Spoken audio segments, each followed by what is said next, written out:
നമസ്കാരം. ജീവിതത്തിൽ ആദ്യമായിട്ട് കെ.എം. ഷാജിയുടെ ഒരു വീഡിയോ ഷെയർ ചെയ്യാണ്. എല്ലാ സംഘടനകളും പ്രഖ്യാപിച്ചു കഴിഞ്ഞു.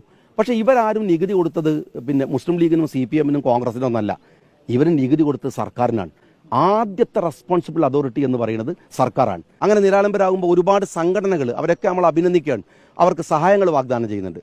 പക്ഷേ അതൊക്കെയും ഒരു ഔദാര്യം പോലെയാണ് അവർക്ക് തോന്നുക. എന്നാൽ സർക്കാർ കൊടുക്കുന്നതാണ് ഒരു അഭിമാനത്തോടെ, അവന്റെ അവകാശബോധത്തോടെ അവന് വാങ്ങാൻ കഴിയുക. അവർക്ക് വീട് വെച്ച് കൊടുക്കേണ്ടത് ഏതെങ്കിലും സന്നദ്ധ സംഘടനകളല്ല, മറിച്ച് ഇത്തരത്തിലുള്ള ഗവൺമെന്റ് സിസ്റ്റം എന്നാണ് കെ.എം. ഷാജി പറയുന്നത്. അതിൽ കെ.എം. ഷാജി മെൻഷൻ ചെയ്യുന്നത് ആരെയാണ്?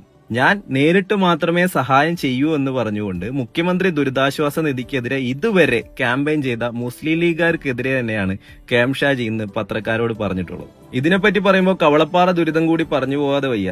കാരണം കവളപ്പാറ ദുരിതബാധിതർക്കായി ലീഗ് ഒരു മാസ് ക്യാമ്പയിൻ നടത്തി, ഒരു വലിയ രീതിയിലുള്ള ഫണ്ട് റേസിംഗ് നടത്തി. ആ ഫണ്ടെല്ലാം കൂട്ടി വെച്ചുകൊണ്ട് 3 ഏക്കർ സ്ഥലം വാങ്ങി. ആ 3 ഏക്കർ സ്ഥലം നറുക്കെടുത്തുകൊണ്ട് കവളപ്പാറയിലെ ദുരിതബാധിതർക്ക് കൊടുക്കുമെന്നാണ് ലീഗ് നേതൃത്വം പറഞ്ഞിരുന്നത്. കവളപ്പാറയിൽ മുസ്ലിം ലീഗ് 3 ഏക്കർ ഭൂമി വാങ്ങി എന്നുള്ള കാര്യം സത്യമായിരുന്നു. പക്ഷേ ഈ 3 ഏക്കർ ഭൂമിയിൽ 1 ഇഞ്ച് ഭൂമി പോലും ദുരിതബാധിതർക്ക്, നേരിട്ട് ദുരിതം അനുഭവിച്ചവർക്ക് കൊടുക്കേണ്ടി വന്നില്ല. പണപ്പിരിവ് നടത്തി 4 ഇടങ്ങളിലായി മുസ്ലിം ലീഗ് വാങ്ങിയ 3 ഏക്കർ സ്ഥലത്തിൽ ഏകദേശം 1 ഏക്കറോളം സ്ഥലം ദാ ഈ കാണുന്നതാണ്. ഇതിൽ മണ്ണിടിച്ചിലുള്ള ഭൂമിക്ക് തൊട്ടു മേലെ കാണുന്നത് കൊടും കാടാണ്. ഇവിടെ എങ്ങനെ ഒരാൾ വീട് വെച്ച് താമസിക്കും? താമസയോഗ്യമല്ലാത്ത ഇത്തരം ഭൂമിയിലാണോ വീട് വെച്ച് കൊടുക്കേണ്ടതെന്ന വിമർശനം ലീഗിനുള്ളിൽ തന്നെ ഉയർന്നു വരുന്നുണ്ട്. ആ 3 ഏക്കർ ഭൂമിയിൽ താമസ യോഗ്യമായ സ്ഥലത്ത് ഏകദേശം 10ഓളം വീടുകൾ ലീഗ് നിർമ്മിച്ച് നൽകിയിട്ടുണ്ടെന്നുള്ളത് വിസ്മരിക്കുന്നില്ല.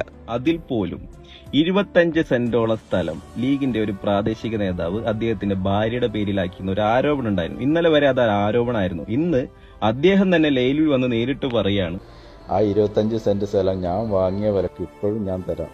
അത് അവിടെ കിടപ്പുണ്ട്. ഞാൻ അതുകൊണ്ട് മറച്ചു വിൽക്കാനോ ആർക്കും കൊടുക്കാനോ ഒന്നും പോയിട്ടില്ല. അതല്ല, ഇനി പാവപ്പെട്ട ആരെങ്കിലും ഉണ്ടെങ്കിൽ അതും അങ്ങനെ ഫ്രീ ആയിട്ട് കൊടുക്കാനും ഞാൻ തയ്യാറായി. പ്രളയത്തിലോ ഇതില് കവളപ്പാറ ദുരന്തത്തിലോ പെട്ട ആർക്കെങ്കിലും ആ സ്ഥലം കിട്ടാത്തതോ സർക്കാരിന്റെ ധനസഹായം ലഭിക്കാത്ത ആരെങ്കിലും ഉണ്ടെങ്കിൽ അത് കൊടുക്കാനും ഞാൻ തയ്യാറാണ്. കൂടുതൽ പറഞ്ഞു വഷളാക്കുന്നില്ല. ഒറ്റ കാര്യം മാത്രമേ പറയുള്ളൂ. ഇത്തരം ഒരു ദുരിതം ഉണ്ടായാൽ നമ്മൾ ആർക്ക്, എവിടെ, എങ്ങനെയാണ് സഹായം നൽകേണ്ടത്?